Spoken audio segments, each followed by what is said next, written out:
Hey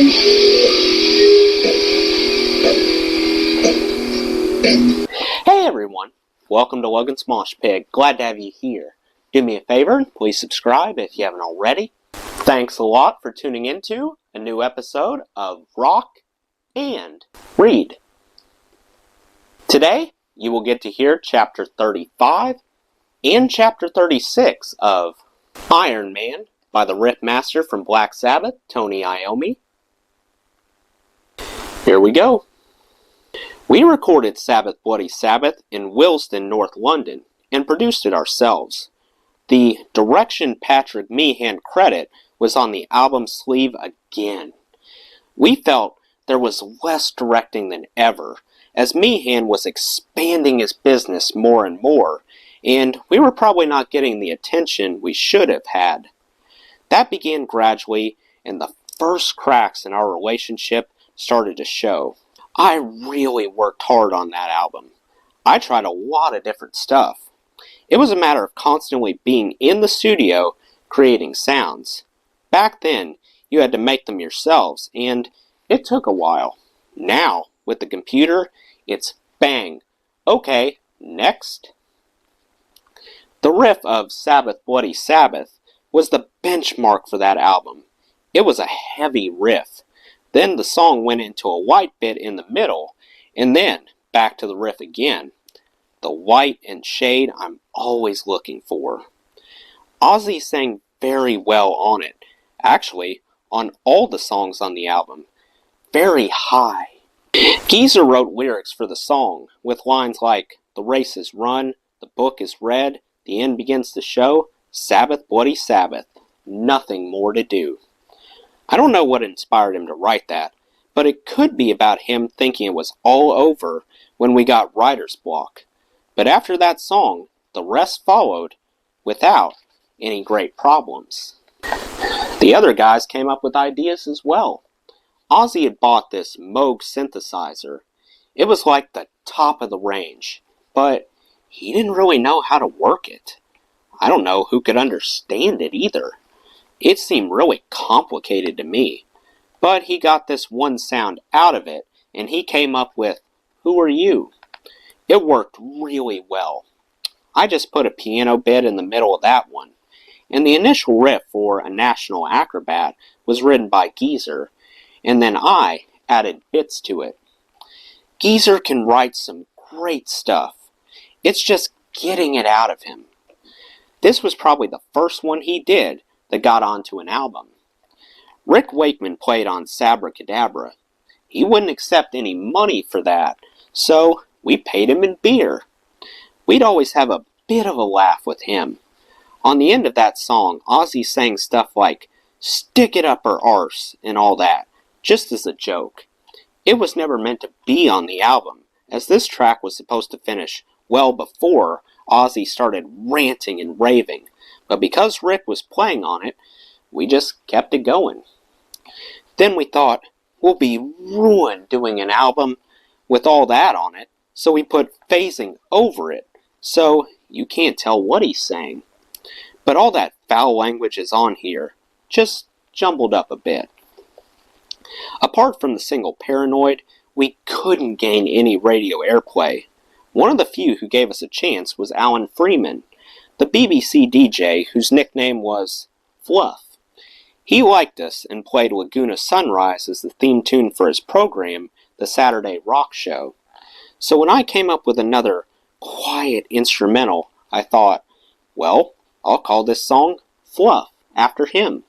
On Spiral Architect, we used strings again, arranged by Will Malone. Will has a nice, weird way of thinking. It was again a bunch of serious people coming in and playing those strings. I didn't play bagpipes on this song, although I tried. I just thought for a minute I could play them, so I sent one of the crew out to buy me some bagpipes at this Scottish shop. I started blowing, without any result. This went on and on. It was a real waste of studio time. I went, "Take them back to the shop. Tell them they're not bloody working." He took them back. The bloke at the shop played them and said, "Nothing wrong with these." I thought, oh no, I then attached them to a vacuum cleaner to see if we could blow the bag up so I could just play it. But of course, the only noise you got was "woo" from the vacuum cleaner. I tried for ages, but all I could get was something that sounded like a yowling cat. Wee-oo, wee-oo. So in the end, I gave up on that. Of course, we could have got a Scotsman to do it, but we always tried things like these ourselves. The first time me and Geezer wanted strings, we thought we could play them ourselves, multi-track the instruments, and make this into an orchestra. We got a violin and a cello, and it sounded awful. Woo-hoo! I could hear what I wanted in my head, but it wasn't coming out in our hands. We tried until we said, "Oh, we've got to get an orchestra in." It was the same with the sitar. I couldn't play that either. I had all these great ideas, but they never materialized. I've still got that sitar somewhere. Got rid of those bagpipes, though. The album ended with a little bit of applause. Our engineer put that on, and we thought, oh, that's funny, and it ended up on there. Sometimes these little things did, and sometimes they didn't.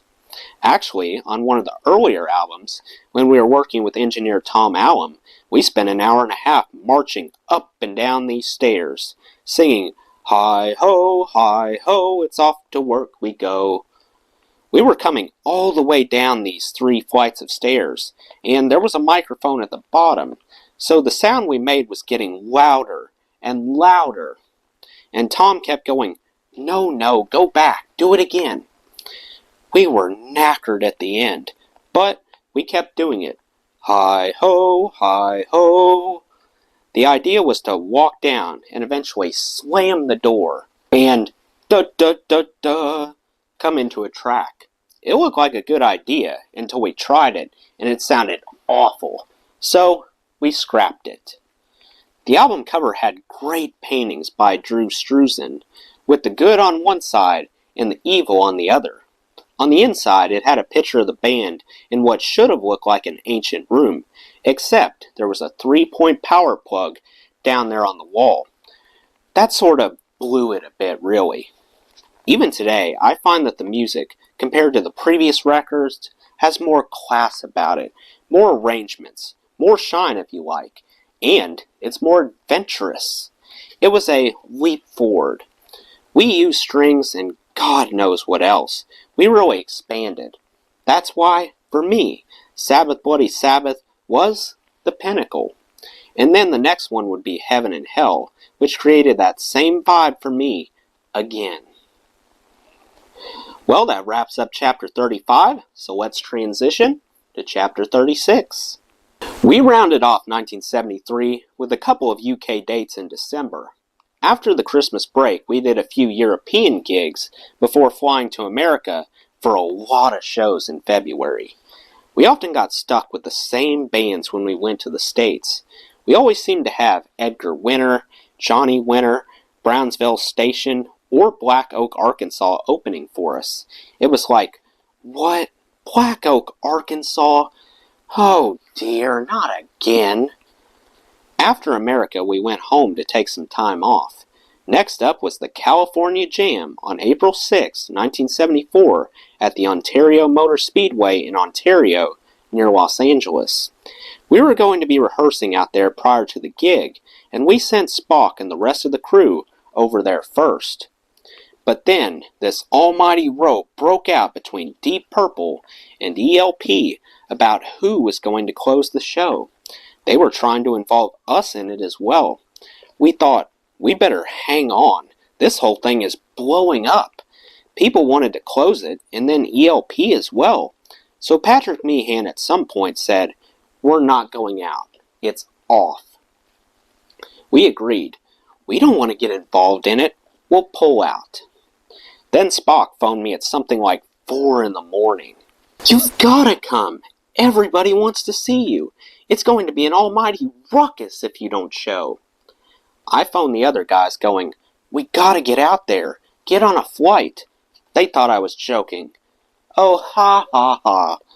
Seriously, we gotta get out there. I heard from Spock. We got on a flight at the last minute. We got out there and we just said, look, we don't care. We'll just go on, whenever. And that's what we did. We went on and ELP closed the show. It was strange. One moment you're home in bed, and the next you're flying to a gig. We hadn't played for 5 or 6 weeks. We didn't rehearse. It was a one-off, so it was a bit hairy. We all get stage fright on certain occasions. It depends. The first gig of a tour usually makes you go, ooh. The second gig is much more relaxed, and that's the one where everything goes wrong. You also have the gigs where everybody you know comes to see you, like the Hammersmith Odeon in London, the Forum in Los Angeles, and Madison Square Garden in New York. All your friends and the press are there, and you get worried. Oh, everybody's coming down tonight. If anything goes wrong, I'll be glad when this one's over. It's like when you're recording a show. 9 times out of 10, when you think about being recorded, you make a mistake. It's that edgy feeling you have. At regular shows, you don't care. You just get on and do it, and it becomes second nature. But the California Jam, what with the weird lead up to it and hundreds of thousands of people there, was nerve-wracking. And it was televised, which made it even more terrifying. But stage fright never lasts. We got on stage, played, and it was okay. But the gig was good. It was just the shock of it all. But I think it worked. After the California Jam, we toured the UK in May and June, taking a break from the road until November, when we rounded off our Sabbath Bloody Sabbath tour with about 8 shows in Australia. AC/DC were supporting us. I didn't really meet them then, but we certainly got acquainted a couple years later when they opened for us during our European tour in the spring of 1977. We got on all right with Bon Scott, but there just seemed to be a little bit of friction between the two bands as that tour went on. There was something going down quite heavy between Geezer and Malcolm Young. They were in the bar, got paralytic, got into an argument, and somebody pulled a knife. I think it was Malcolm who drew that knife. I don't think it was Geezer, but it could have been. We were in Sydney to start the tour, and the promoter took us to this really flash restaurant. They closed it especially for us, so we were the only ones there. We were eating this exquisite food, using all this nice silverware and everything, and then somebody flicked a pea at somebody else. He then flicked one back. Then it was something else, a potato. At the end, it was just ridiculous. The dinner was flying everywhere. Everybody was ordering, "Can I have another salad, please, with loads of oil and vinegar?" On somebody's head. Bill, of course, him being the one who always gets it, was absolutely covered. Cake, olive oil, sauce, and chocolate all over his face and all down his clothes. He was an absolute mess. We all looked pretty bad.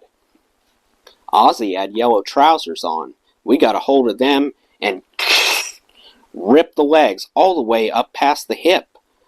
The owner of the restaurant was absolutely in bits. One of our guys went over to him and said, "They're going to take care of it." He gave them a bundle of money. The owner was suddenly all right then, going, carry on, carry on. We then got the waiters involved even more. "Go on, give me a big cream cake under the table." And then, whoa! We walked back to the hotel afterwards. We looked awful. Such a picture. With all the drink and everything as well, I actually thought they wouldn't let us back into the hotel. We walked into reception, and the doors opened, and there was a ball going on. We walked in on a whole crowd of people in suits and bow ties and ballroom dresses, and their mouths dropped. Of course, security came rushing in, and we were going, "It's all right, we're guests." I bet that promoter hasn't invited many people out since. He certainly didn't invite us again. Well, that concludes chapter 36. Let me know what you thought of both of these chapters in the comments. That does it for today's video, guys. I hope you enjoyed. Make sure to like, comment, and subscribe if you haven't already. I really appreciate the support. I'll see you next time. Till then, rock on.